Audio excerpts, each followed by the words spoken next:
welcome back to Googie's Kitchen, and if you are new here then hello and welcome. My name is Alexis and I post 2 videos a week on a Tuesday and a Thursday at 7 AM. So if you love recipe videos like this one and you want to see more, then please don't forget to hit that subscribe button. And now I'm going to share with you how to make my delicious ginger flapjack. As I just mentioned, today I want to share with you how to make my delicious ginger flapjack. Now this recipe is really easy to do, and my husband and son love a flapjack, so I know this is a brilliant sweet treat for them. At the moment we have nothing sweet to eat in the house, so I thought I would make this as a little treat for them today. And of course, while I was making it, I thought I'd share the recipe with you. So here is how to make my delicious ginger flapjacks. The first thing I'm going to do is I'm going to preheat my oven to 180 degrees. For this recipe I'm going to be using stemmed ginger, but I'm going to be using stemmed ginger that I'm actually going to make myself. So what I've got here is a saucepan, and into this saucepan I'm going to add about 6 tablespoons of honey. I'll just get another spoon, hang on a sec to get that off. Now honey has become quite crystallised. It has been in the cupboard a little while, but that's fine.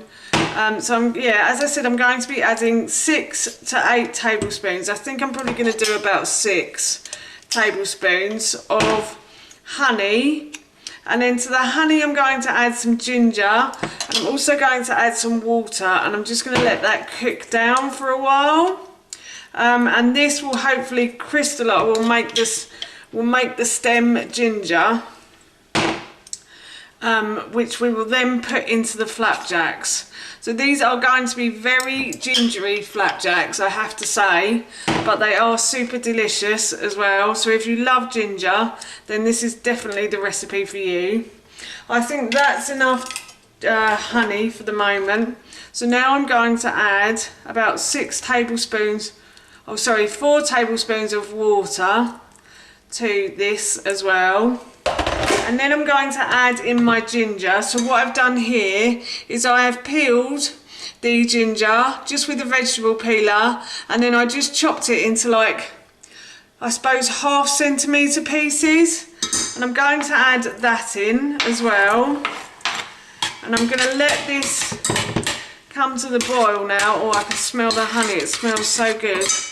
So I'm going to let this come to the boil, and then I'm going to turn it down and leave it to simmer and let it cook away while I'm dealing with my dry ingredients and the wet ingredients for the flapjack as well. So I'm going to bring that to the boil. But I'm also using a local honey. You don't have to use a local honey, but I much prefer it, and it's much better for the environment as well to use local honey.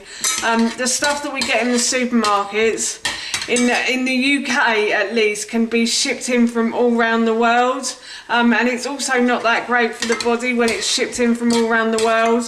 Local honey is so much better for you. So if you are going to buy honey, I would suggest you try and buy a local one. We bought this at a country shop somewhere, and yeah, we really like this one, and we're going to see if we can try and get it again. Local honey is a lot more expensive than the stuff you buy in the shops, but as I said, it is a lot better for the body, and as long as you don't eat it too often, it will last you a while as well. So yes, as I said, this is coming to the boil now, so what I'm going to do is I'm just going to turn the heat down, and I'm going to leave this to simmer while I deal with my dry ingredients. While the ginger is cooking in the honey, what I'm going to do is I'm going to mix my dry ingredients together, as I said earlier in this video. So in this bowl here I have about 300 grams of oats. These are gluten-free oats. I have a slight gluten intolerance, so I always have to use gluten-free oats. And then in this bowl here I have 50 grams of chia seeds, 50 grams of pumpkin seeds, and 50 grams of flax seeds, and I'm going to add that in as well. And then I'm just going to mix those ingredients together like so. And then In this bowl here, I have about 150 grams of coconut sugar. Now, if you don't have coconut sugar, you can always use brown sugar. You don't have to use coconut sugar at all. I use coconut sugar because it generally tends to hold its nutrition much better than any other sugar when it's cooked. If I'm just using sugar like on pancakes, I would probably have honey or maple syrup. But I try to always use coconut sugar because it holds a lot of its nutrition when it's cooked. So I always try to use it in biscuits and cakes and flapjacks and things because of that reason. So yes, it's definitely a great sugar, I think. Shouldn't have too much of it because it's still a sugar, but a little bit every so often doesn't hurt, does it? So yes, and now I'm going to add a tablespoon of ground ginger. Now my husband loves ginger, so he will be very pleased that I put a whole tablespoon in. If you don't like that much ginger, you don't have to add that much ginger. You can judge it as, you can put as much or as little in as you like. So yes. Just going to mix that in. I'm also going to mix in some ground cinnamon as well. Now I only need about a teaspoon of ground cinnamon. I'm just going to add a little bit more. And cinnamon just gives it that little bit of sweetness, extra sweetness. So I'm going to mix those together. And I think my ginger is done now. So what I'm going to do is I'm going to go back to the hob and I'm going to deal with the ginger and my wet ingredients as well. Stem ginger has cooked, so as you can see here it's gone a slightly golden brown colour. So I'm going to remove this from the heat. I'm going to leave it to cool for a little while. Now I know I'm using honey in this, and I just said I normally use coconut sugar, but honey is actually the best thing that works for stem ginger, especially for this recipe as well. The thing when you cook honey, it turns more to sugar, which affects the liver a little bit more. But for this recipe I needed to do it, so every so often I do cook with honey or maple syrup, but normally I do just try to cook with coconut sugar. So I'm going to remove this from the heat now, and I'm going to start to deal with my wet ingredients. So for the wet ingredients, I have about 150 grams of butter that I'm just going to put into this saucepan, and I'm going to add maple syrup to this as well. Now I know I said I don't cook with maple syrup as well, but occasionally maple syrup makes a really good sugar to cook with. So I'm just going to add about 50 grams of that to the butter, and I'm going to let these melt down now. So I'm just going to let them melt down in the pan, and then I'll add all the wet ingredients and the dry ingredients together. Butter and maple syrup have been melted together, so what I'm going to do is I'm going to pour this over the oat mixture like so, and I'm just going to mix those ingredients together until they become really sticky. And I'm also going to add in my honey and ginger at this point as well. And I'm just going to mix all of these ingredients together now. So I'm just going to continue to mix these ingredients. The dry ingredients have all been covered in the wet ingredients, so I'm just going to set that aside for a few minutes, and I'm going to pre-line a baking tray. So I've already cut my greaseproof paper, but what I'm going to do is I'm just going to oil the base and the sides of the tray. So I've just got some sunflower oil, and I'm going to oil around the base with my plastic brush and the sides as well. And then I'm going to put one piece of baking paper in here. I was about to say baking powder then. Baking paper in, and I'm also going to add a little bit more oil to the base of the pan. And I'm going to spread that around as well, around the sides where the baking paper is, and the base as well. And then I'm going to add the final piece like so. So I just simply cut 2 pieces of baking paper, one lengthways and one widthways, and then I'm just going to add oil to this piece as well.